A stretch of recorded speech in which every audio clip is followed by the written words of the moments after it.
নমস্কাৰ বন্ধু বান্ধৱীসকল, আশা কৰোঁ আপোনালোক ভালেই আছে।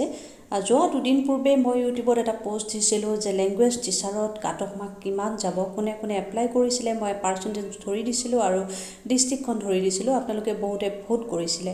তাৰ ওপৰত ডিপেণ্ড কৰি মই আপোনালোকক আজি জনাব বিচাৰোঁ যে বৰাক ভেলীত ALT পোষ্টত কাট অফ মাৰ্ক কিমান যাব, কিমান কাট অফ মাৰ্ক থকা কেণ্ডিডেটে ALT পোষ্টত পাবলৈ সক্ষম হ'ব, আৰু দ্বিতীয়টো হৈছে কোনসকলৰ কাট অফ মাৰ্ক হাই হ'ব, আৰু তৃতীয় অপশ্যনটো হৈছে আপোনালোকে থাম্বনেইলত নিশ্চয় দেখিছে যে মোৰ কাট অফ মাৰ্ক কিমান আছিল বা মই ক'ত পাবলৈ সক্ষম হৈছিলোঁ।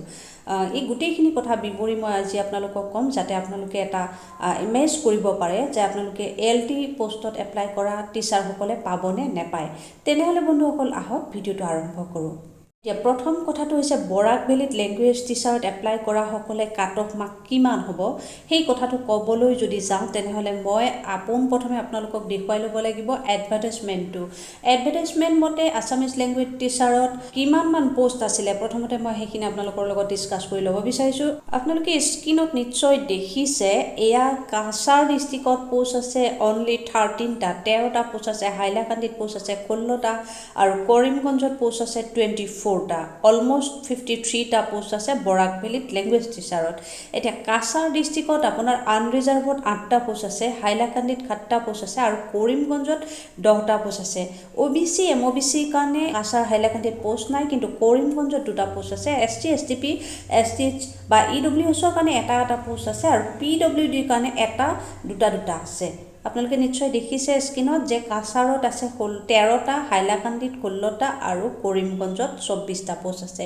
গতিকে এতিয়া মই পোষ্টৰ এগেইনষ্টে আপোনালোকৰ লগত কথাখিনি ডিছকাছ কৰিব বিচাৰিম, সেই পোষ্টটোত কিমান সংখ্যকে ভোটিং কৰিছিল বা কাট অফ মাৰ্ক কিমান হ'বলৈ গৈ আছে। এই পোষ্টটো আপোনালোকে দেখিছে নিশ্চয়, বিভিন্ন বন্ধুৰ অনুৰোধত মই এই পোষ্টটো আপলোড কৰিছিলোঁ। আপোনালোকৰ মাজৰ পৰা কিমান সংখ্যক কেণ্ডিডেটে তাত এপ্লাই কৰিছিল আৰু তাৰ বিপৰীতে কাট অফ মাৰ্কটো কিমান হ'বলৈ গৈ আছে, তাৰ ওপৰত এয়া মই পোষ্ট কৰিছিলোঁ। আৰু আপোনালোকে দেখিছে তাত বেছি সংখ্যক অৰ্থাৎ 32%-এ হাইলাকান্দিত এপ্লাই কৰিছিলে। কোনখিনিয়ে 230 পৰা 250 মাৰ্কছ থকা কেণ্ডিডেট 32%-এ হাইলাকান্দিত এপ্লাই কৰিছে, কিন্তু হাইলাকান্দিত পোষ্ট আছে 16টা, আপোনালোকে জানে। ইপিনে 250 পৰা 280 মাৰ্কছ থকা কেণ্ডিডেটে 60%-এ হাইলাকান্দিত এপ্লাই কৰিছে।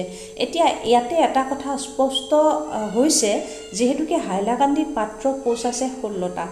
16টা পোষ্টৰ এগেইনষ্টে আপোনাৰ আনৰিজাৰ্ভত পোষ্ট আছিলে মাত্ৰ 8টা আছিলে। OBC MOBC নাই, SC কেণ্ডিডেটৰ এটা পোষ্ট আছে, STPৰ 3টা, STPH 2টা, আৰু EWSৰ এটা, আৰু PWD 2টা পোষ্ট আছে। বাকী হাইলাকান্দিত 16টা পোষ্ট আছে। আপোনালোকে নিজেই ইমেজ কৰক যে হাইলাকান্দিত আনৰিজাৰ্ভ কেণ্ডিডেট যিসকলে এপ্লাই কৰিছে 8টা পোষ্ট আছে মাত্ৰ। এই 8টা পোষ্টৰ এগেইনষ্টে 230 পৰা 250%-এ যিখিনিয়ে এপ্লাই কৰিছে, মানে হাইলাকান্দিত 230ৰ পৰা 250 নম্বৰ যাৰ আছে, তেওঁলোকতকৈ হাইলাকান্দিত 250ৰ পৰা 280 থকাসকলে যিসকলে এপ্লাই কৰিছে, অৰ্থাৎ 60%-এ এপ্লাই কৰিছে, এতিয়া বেছি চান্স 250 পৰা 280% থকা কেণ্ডিডেটখিনিৰ ডেফিনেটলি আছে। আপোনালোকে এইটো নিজেই অনুধাৱন কৰিব পৰা কথা যে হাইলাকান্দিত 16টা পোষ্টৰ এগেইনষ্টে আনৰিজাৰ্ভৰ পোষ্ট আছে 8টা, আৰু এই 8টা পোষ্টত এই 250ৰ পৰা 280% কাট অফ মাৰ্ক থকা কেণ্ডিডেটেহে তাত পাবলৈ সক্ষম হ'ব। কিয়নো এটা কথা আপোনালোকে ধৰি থৈ দিয়ক, এইবাৰ ALT পোষ্ট যিহেতুকে কম আছে, বেছি কাট অফ মাৰ্ক থকা প্ৰাৰ্থীৰ সংখ্যা বাঢ়ি যায়, তেনেহ'লে ডেফিনেটলি তাত কাট অফ মাৰ্ক হাই হোৱাৰ সম্ভাৱনা আছে। আৰু যদি কাট অফ মাৰ্ক হাই হয়, তেতিয়াহ'লেতো 230ৰ পৰা 250% থকা মাৰ্কছতকৈ 250ৰ পৰা 280 থকা মাৰ্কছে ডেফিনেটলি তাত পোৱাৰ চান্স আছে। ইয়াৰ পিছত যদি চাওঁ, কৰিমগঞ্জত 230ৰ পৰা 250% নম্বৰ থকা কেণ্ডিডেট 40%-এ এপ্লাই কৰিছে, আৰু 250 পৰা 280% কাট অফ মাৰ্ক থকা কেণ্ডিডেটে 9%-এ এপ্লাই কৰিছে। আৰু ইয়াৰ এগেইনষ্টে আমি যদি পোষ্টৰ সংখ্যা চাবলৈ যাওঁ, কৰিমগঞ্জত পোষ্ট আছে 24টা, আৰু 24টা পোষ্টৰ ভিতৰত আনৰিজাৰ্ভৰ পোষ্ট আছে আপোনাৰ 10টা। আনৰিজাৰ্ভৰ 10টা পোষ্টৰ ভিতৰত ইয়াতে যিহেতুকে 250ৰ পৰা 280% কাট অফ মাৰ্ক থকা কেণ্ডিডেটে এপ্লাই কৰিছে 19%, অৰ্থাৎ বেছি পাৰ্চেণ্টেজ থকা কেণ্ডিডেটে কৰিমগঞ্জত এপ্লাই বেছিকৈ কৰিছে। ইয়াতে যিটো সমীক্ষা যিসংখ্যকে ভোটিং কৰিছে, ভোটিঙৰ ওপৰত বিশ্লেষণাত্মক এটা দৃষ্টিভংগীৰেহে কথাখিনি কৈছোঁ। হয়তো এনেকুৱাও হ'ব পাৰে বহুতে আৰু এপ্লাই কৰিছে, ইয়াতে ভোটিং কৰা নাই বা মোৰ পোষ্টটো তেওঁলোকে দেখা নাই, পাবলৈ সক্ষম হোৱা নাই, সেইবাবেই হয়তো ইয়াতে ভোটিং কৰা নাই। কিন্তু এনেকুৱাও আপোনালোকে ধৰি থৈ দিয়ক যে ইয়াতকৈ হয়তো বেছি সংখ্যক কেণ্ডিডেটে এই ডিষ্ট্ৰিক্টসমূহত এপ্লাই কৰিছে, হয়তো ভোটিং কৰা নাই বা মই গম পোৱা নাই। কিন্তু এই যিখিনি ভোটিং কৰিছে সেই ভোটিঙৰ ওপৰতহে মই এই বিশ্লেষণটো দিবলৈ চেষ্টা কৰিছোঁ। এতিয়া আপোনালোকে মুঠতে এটা কথাই ধৰি থৈ দিয়ক যে কৰিমগঞ্জত আপোনাৰ 24টা পোষ্টৰ ভিতৰত আনৰিজাৰ্ভ পোষ্ট যিহেতুকে 10টা আছে, আৰু 10টা পোষ্টৰ যিখিনিত 250 পৰা 280% কেণ্ডিডেট আছে, 250 পৰা 280% কাট অফ মাৰ্ক থকা কেণ্ডিডেট আছে বা 19% কেণ্ডিডেটে এপ্লাই কৰিবলৈ সক্ষম হৈছে, এইখিনি কেণ্ডিডেটৰ ভিতৰত তাত পোৱাৰ চান্সটো বেছি আছে। আৰু বাকী EWSৰ পোষ্ট এটা আছে, EWSৰ কাট অফ মাৰ্ক হাই হ'ব, আৰু লগতে যি PWD কেণ্ডিডেট আছে, PWD কেণ্ডিডেটৰ বাবেও তাত পোষ্ট আছে, 2টাকৈ পোষ্ট আছিল PWD কেণ্ডিডেটখিনিয়ে এটা কথা ধৰি থৈ দিব পাৰে, আপোনালোকে ALT পোষ্টত যদিও তাত এপ্লাই কৰিছে, তাত কিমানে এপ্লাই কৰিছে মই সেইটোত ধৰিব পৰা নাই, কিন্তু দুটা যিহেতুকে পোষ্ট আছে, PWD কেণ্ডিডেটৰ হাই কাট অফ মাৰ্ক যাৰ বেছি আছে সেই দুগৰাকী কেণ্ডিডেটেহে এই ডিষ্ট্ৰিক্টকেইখনত পাবলৈ সক্ষম হ'ব। আৰু যদি কাছাৰ ডিষ্ট্ৰিক্টখনত চাবলৈ যাওঁ, কাছাৰ ডিষ্ট্ৰিক্টখনত পোষ্ট আছিলে 13টা, আৰু 13টা পোষ্টৰ PWD এটা, EWS এটা, STP STH এনেকৈ 2টাকৈ আছে, আৰু আনৰিজাৰ্ভৰ কাৰণে 8টা পোষ্ট আছে। ঠিক তেনেকৈ বাকী ডিষ্ট্ৰিক্টখনৰ নিচিনা এই কাছাৰতো সেই একেই প্ৰব্লেমটো যে পোষ্ট কম আছে, 8টা পোষ্ট আনৰিজাৰ্ভৰ। আৰু এই 8টা পোষ্টৰ ভিতৰত মই যিটো সমীক্ষা দিছিলোঁ তাত 19% অৰ্থাৎ 19% কেণ্ডিডেটে ভোটিং কৰিছিল, আৰু সেই ভোটিঙৰ তথ্য অনুযায়ী 30 পৰা 250 আৰু 250 পৰা 280 লৈ দিব পৰা অপশ্যনটো ইয়াতে মই কম পাইছিলোঁ, তথাপিতো 19%এ ভোটিং কৰিছে। ইয়াতে এটা কথাই আপোনালোকে ধৰি থৈ দিয়ক যে 250 পৰা 280% থকা কেণ্ডিডেট যিখিনিয়ে এপ্লাই কৰিছে, সেইখিনি কাট অফ মাৰ্ক থকা কেণ্ডিডেটৰ ভিতৰতে এই 8টা পোষ্ট পাবলৈ সক্ষম হ'ব। বাকী তাৰ তলত কাট অফ মাৰ্ক থকা কেণ্ডিডেটখিনিৰ কাৰণে হয়তো অলপ টান যাব। আপোনালোকে এইটো কথাই ধৰি থৈ দিয়ক যে ALT পোষ্টৰ কাৰণে কাছাৰ, হাইলাকান্দি আৰু কৰিমগঞ্জত আপোনালোকৰ 250 পৰা 280ৰ ভিতৰত কাট অফ মাৰ্ক যোৱাৰ যথেষ্ট সম্ভাৱনা আছে। এই কথাখিনি আপোনালোকে জানি থৈ দিয়ক যে পোষ্ট কম হোৱাৰ বাবে এইবাৰ ALT পোষ্টৰ কেণ্ডিডেটসকলৰ বাবে কাট অফ মাৰ্ক যথেষ্ট হাই হোৱাৰ চান্স আছে।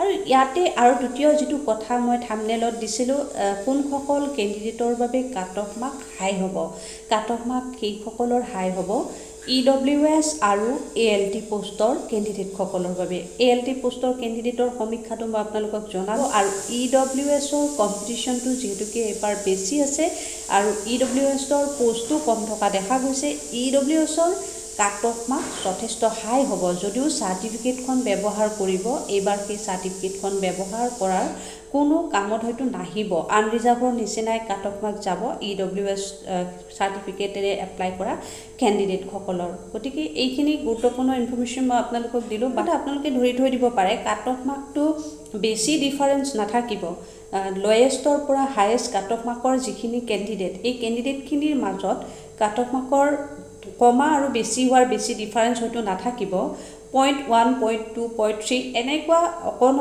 মাৰ্কছৰ কাৰণে কাট অফ মাৰ্কৰ ইফাল সিফাল হ'ব, বাকীখিনি কাট অফ মাৰ্কৰ লয়েষ্ট আৰু হায়েষ্টৰ মাজত ডিফাৰেঞ্চ বেছি নহ'ব। বন্ধু বান্ধৱীসকল, শেষত নিশ্চয় আপোনালোকে জানিব বিচাৰিব যে মই কোনখন ডিষ্ট্ৰিক্টত পাইছিলোঁ, মই যেতিয়া এপ্লাই কৰিছিলোঁ মোৰ কাট অফ মাৰ্ক কিমান আছিল, বা মই কি পোষ্টত এপ্লাই কৰিছিলোঁ আৰু কোনখন ডিষ্ট্ৰিক্টত পাবলৈ সক্ষম হৈছিলোঁ, এই কথাখিনি চমুকৈ আপোনালোকক জনাম। মই যোৱা যিটো 5 ফেব্ৰুৱাৰীত এপইণ্টমেণ্ট হৈ গ'ল, সেই এপইণ্টমেণ্টখনত মই 6খনকৈ ডিষ্ট্ৰিক্টত মই নাম আহিবলৈ সক্ষম হৈছিল, আৰু তাত লিষ্ট ওলাইছিলে আপোনাৰ 8খনমান লিষ্ট ওলাইছিল আৰু কি 8খন লিষ্টৰ মই 6খন লিষ্টত নাম আহিবলৈ সক্ষম হৈছিল কিন্তু মই কেনচেল হৈ গৈছিলোঁ আৰু কি কাৰণে কেনচেল হৈছিল আগৰ ভিডিঅ'সমূহত আপোনালোকক মই জনাইছিলোঁ আজি আৰু দোহাৰি নাথাকোঁ বাৰু কিন্তু মই লেংগুৱেজ টিচাৰত এপ্লাই কৰিছিলোঁ আপোনাৰ 3খন ডিষ্ট্ৰিক্টতে এপ্লাই কৰিছিলোঁ কাছাৰ কৰিমগঞ্জ আৰু হাইলাকান্দি আৰু মোৰ তাত 3খনতে নাম আহিছিলে আৰু নাম অহাৰ পিছত যেতিয়া ফাইনেল ডিষ্ট্ৰিক্ট সিলেক্ট কৰিবলৈ কোৱা হৈছিল 3 নম্বৰখন লিষ্টলৈকে মোৰ 3খন ডিষ্ট্ৰিক্টতে নাম আছিল আৰু যেতিয়া ফাইনেল ডিষ্ট্ৰিক্ট সিলেক্ট কৰিবলৈ দিয়া হৈছিল তেতিয়া মই আপোনাৰ কাছাৰত সিলেক্ট কৰিছিলোঁ কৰিমগঞ্জ আৰু হাইলাকান্দি মই বাদ দিছিলোঁ কাছাৰত সিলেক্ট কৰাৰ পিছত মোৰ কাটক মাৰ্কে কভাৰ কৰি 6খন ডিষ্ট্ৰিক্টলৈকে নামটো থাকি গৈছিল কিন্তু মোৰ কিছু এনসি প্ৰবলেম আছে যাৰ বাবে মই অৰিজিনেল মাৰ্কশিট আৰু সাৰ্টিফিকেটখিনি দেখুৱাব নোৱাৰাৰ বাবে অৱশেষত সেই লিষ্টৰ পৰা